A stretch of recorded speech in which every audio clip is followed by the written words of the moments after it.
Yeah, I appreciate God who has given us years of surviving, like what He has done. Adding a year, it's only by God's grace, not by one's wisdom or plans. It has been continuous 7 years in ministry, building on deliverance, healing, prophecy, preaching the word, teachings, and all that.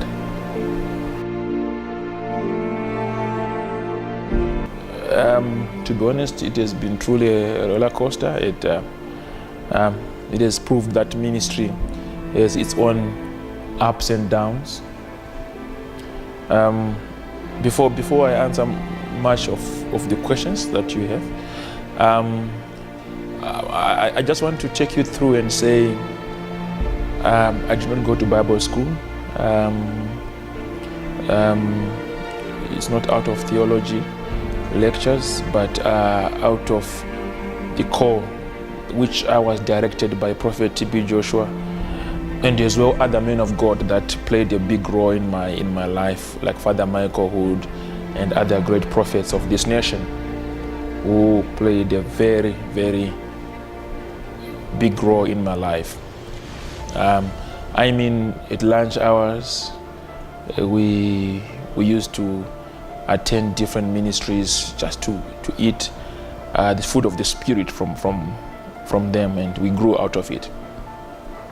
I started ministry at 29 years, full-time ministry at 29 years. Did the most at 31. Yeah, at 31. Named Prophetic Healing and Deliverance Ministry at 30. At 29 years, we were under BLCC. Yeah, and we grew. It all started with 45 people, up to the numbers that you see right now, even 281 cell groups, satellites all over the world, including China, Chile, UK, America, and other powerful nations that have adopted our theme, and they are running with the theme. So basically, what I would want to say is it has been a life of learning every day. Every day there is a certain way of learning a new thing, and we've been adapting to it. On failures, I can say there are a lot. There are a lot. I've failed in a lot of ways. There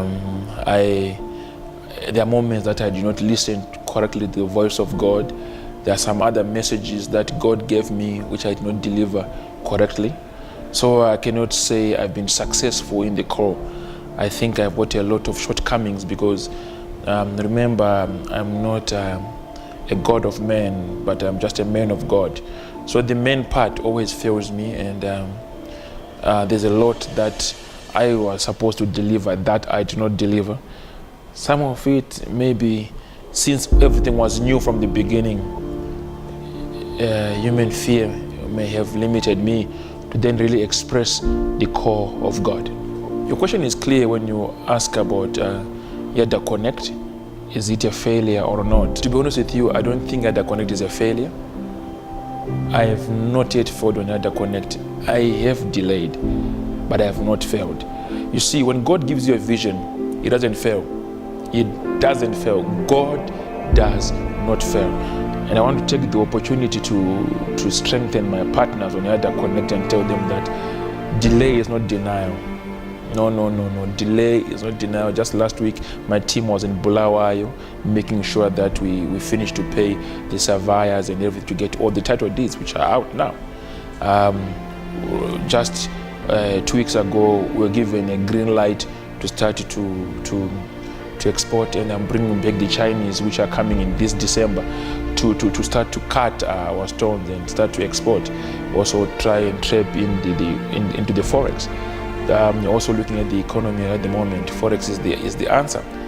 So I don't think the Connect has failed. Look at the honey project I brought in 1,000 hives, and right now we are busy setting up the pipes and everything.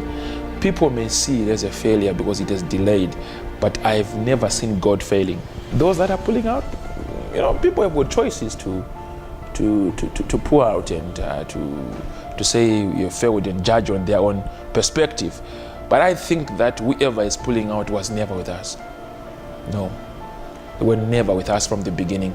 They see me as a soft landing to pull back, but look at some of the challenges and what they have lost before.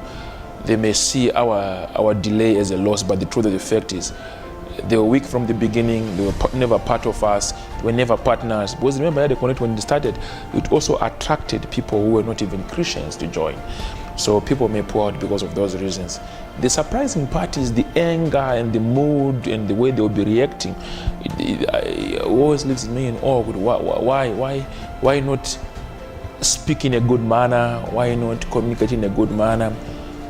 I don't know. But to me, I would say the Connect has not yet failed. What to look forward to is a lot. Chile is growing. India is growing. I was in Tata. We want to grow it. We're going to go back there. We're going to Mpumalanga for a crusade very soon. Malawi, you saw it in their thousands. They came. We want to go there in Malawi for a crusade. We've got some children that are doing very well. Some may say I'm preempting, but I think since you've asked the question, what to look forward, those are some of the things that I would want to share and say we are looking forward to that. What I've learned is the main line on this life. To be honest with you, I've learned that people are people. That is the major lesson that I've learned over this life, and I'm trying to teach my children. I want to teach them to be careful when they give, to be careful when they assist. I want to teach them that people will turn against you. People that I never thought in my lifetime they would turn against me, they turned against me. People that I never knew that they could create a story and make it real. They created a story against me. I never knew that people that are close can be bought and stand on lies as if it's true. And I never knew that people can be convinced easily with lies and believe the lies and live in the lie. The biggest lesson of my life up to now is whoever is close to you carries the biggest probability of becoming your enemy. If you are supporting anyone, count them as an enemy as well. They can tend to be an enemy any day. I'm not discouraging people to assist. I assist, I tell you. But now I assist very much careful. And I try by all means to use other systems which are not very close to me. Because I'm shocked, I'm still shocked up to now by stories that are created, by people that say things, people who do not appreciate, people who change. You know what I've realized? If you hire a person in your house, in a short space of time, they would want to have that house as theirs.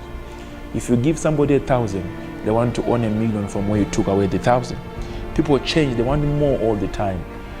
Very few people are genuine. Very, very, very, very few people are joining. I'm writing a book called People Are People, which I'm going to be putting some incidents and some encounters of what I faced in my 35-year experience, but mainly focusing on the 7 years that I've been in ministry.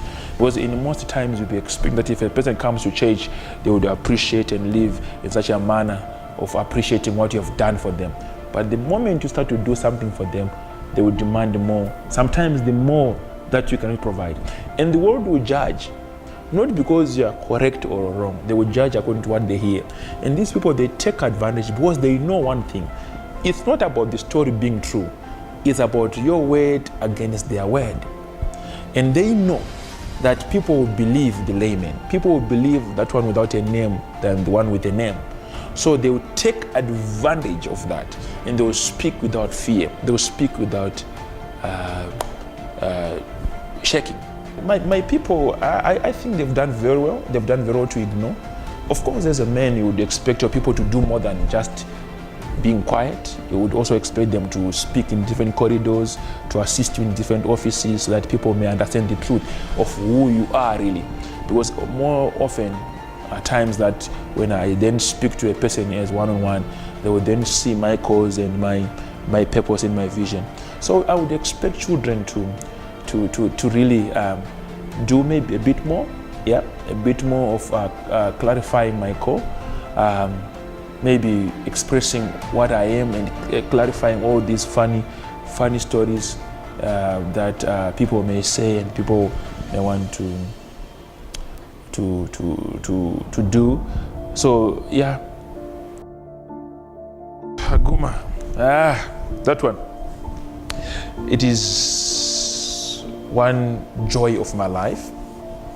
One joy of my life. Of course, I'm not distributing it now. It's not in the shelf. No one is using it.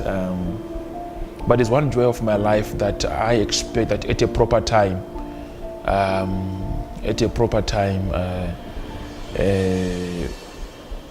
in proper events, proper procedures will be followed, and the world will benefit from the discovery. So, yeah, I've not much to say over it, but as I've said, no one is using it. It's been shelved. I know the mixtures and everything, but no one knows them, and no one hears it, and people are following whatever the doctors are giving them, which I always preach anyway, that use whatever your doctor prescribes for you. But I believe that it was one of my greatest joy of my life. And at proper time, with proper procedures, I apologized before of maybe not following the proper procedures, maybe out of excitement and out of different reasons. So I think 1 + 1 is 2. I repeat that 1 + 1 is 2. It doesn't change at any position. So at proper time, at proper intervals, at proper moments, it will rise. That's what I can say, following proper procedures. Ministry workers, they're doing very well. They just need more guidance and to be trained to be more patient. But for now, they're doing very well. It is the team that has supported me and they've stood with me more than many people. My last respect. Maybe the biggest hero of my life is my wife. I would want to term my wife as the biggest hero, because the stories that she has had and just managed to stand, she can only be a hero. She can only be a warrior inside. It cannot, not a normal person can withstand such pressure from different churches, different organizations, different people, different accusations. The biggest advantage is she really knows me, and she can judge by the story that that was never me. So I can tell my wife as my biggest hero, and I want to salute her more than everyone. My second biggest heroes should be and are my partners. Those ones, I salute them. I tell you, I salute you, partners. You're watching me, I salute you, partners. I love you and I salute you. You have stood beyond all odds. You've been there. You've been there, you've been there, you've been there. You had a TV to be running, it's you guys. Whatever is running right now, it's you. For us to be helping the world, it is you. So I salute partners. I salute my partners way more than anyone. I salute them and I respect them very much. The bad news that are trending are nothing. They will be overridden by good news that will come. The latter rain shall be greater than the former rain. My biggest birthday request present, which has made me to do this interview, is prayer. If you pray for me, you have given me the biggest present. If you pray for me, you have given me the biggest present. My prayer is very simple. May the coming rain be greater than the former rain. May we move in greater ways than before. May we grow in greater ways than before. May we experience the power of God than before. May we solve problems than before. May we adopt more children that we assist. May we go far. That is my prayer. May forgiveness reign in my people. May my people be patient with their connect. That is my prayer. If people could pray on that today, if people could pray on that this year, that can be my biggest birthday present. That's what I'm requesting. That is my biggest birthday request. If people could just pray for me, and if people could pray for their own patients, if people could pray for Edakon, if people could pray that forgiveness must run in our blood as Africans, as children of God, if people could pray that those that are around me may not be used against me as it was happening for the past 7 years. That is my prayer. God bless you. I love you. Yes, it's a birthday time. We are celebrating together. God bless you.